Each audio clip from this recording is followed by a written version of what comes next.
ఆంధ్ర తెలంగాణలో తక్కువ ఫీజులతో high quality results ఇస్తున్న ఏకైక సంస్థ తిరుమల్ ఐఏఎస్ ఇన్స్టిట్యూట్. పాస్టర్ పగడాల ప్రవీణ్ మరణం మిస్టరీని తలపిస్తోంది.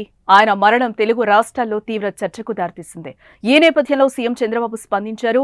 ప్రవీణ్ మృతిపై తీవ్ర విచారం వ్యక్తం చేసిన ఆయన డీజీపీ హరీష్ కుమార్ గుప్తాతో మాట్లాడి ప్రమాదంపై ఆరా తీశారు. అనుమానాలు వస్తున్న నేపథ్యంలో అన్ని కోణాల్లో విచారణ జరపాలని ఆయన ఆదేశించారు. అలాగే తూర్పుగోదావరి జిల్లా ఎస్పీ డి నరసింహకిషోర్ కు హోంమంత్రి అనిత ఫోన్ చేసి వివరాలు అడిగి తెలుసుకున్నారు. ప్రమాదం జరిగిన పరిసర ప్రాంతాల్లో సీసీటీవీ ఫుటేజ్లను పరిశీలించాలని హోంమంత్రి ఆదేశించారు. క్రైస్తవ సంఘాలు డిమాండ్ మేరకు పోస్టుమార్టం వీడియో రికార్డింగ్ చేసినట్టుగా హోంమంత్రికి ఎస్పీ తెలిపారు.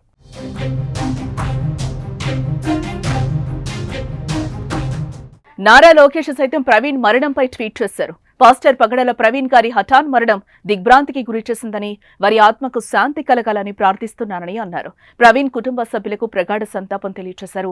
పోలీసుల ప్రాథమిక దర్యాప్తులో రోడ్డు ప్రమాదంగా గుర్తించారని, వివిధ సంఘాలు పాస్టర్ గారి మృతిపై అనుమానాలు వ్యక్తం చేస్తున్న నేపథ్యంలో పూర్తిస్థాయి దర్యాప్తు చేస్తామని లోకేష్ హామీనిచ్చారు.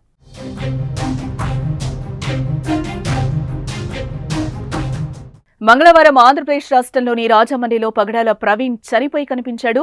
ఒంటిపై గాయాలు, రక్తపు మరకలుండటంతో ఆయన రోడ్డు ప్రమాదంలో చనిపోయాడని స్థానికులు భావిస్తున్నారు. అయితే శరీరంపై గాయాలుండటంతో ఆయన మరణంపై అనుమానాలు ఉన్నాయని క్రైస్తవ మత బోధకులతో పాటు మహాసేన రాజేష్, జీవి హర్షకుమార్, మార్గాని లాంటి వారు డిమాండ్ చేస్తున్నారు. మరోవైపు ప్రవీణ్ మృతిపై కేసు నమోదు చేసి దర్యాప్తు చేయాలని క్రైస్తవ సంఘాల నాయకులు రాజమండ్రిలో ఆందోళన కొనసాగిస్తున్నారు. రెండు తెలుగు రాష్ట్రాల నుంచి పాస్టర్లు ప్రజలు భారీగా రావడంతో రాజమండ్రిలో హైటెన్షన్ వాతావరణం నెలకొంది.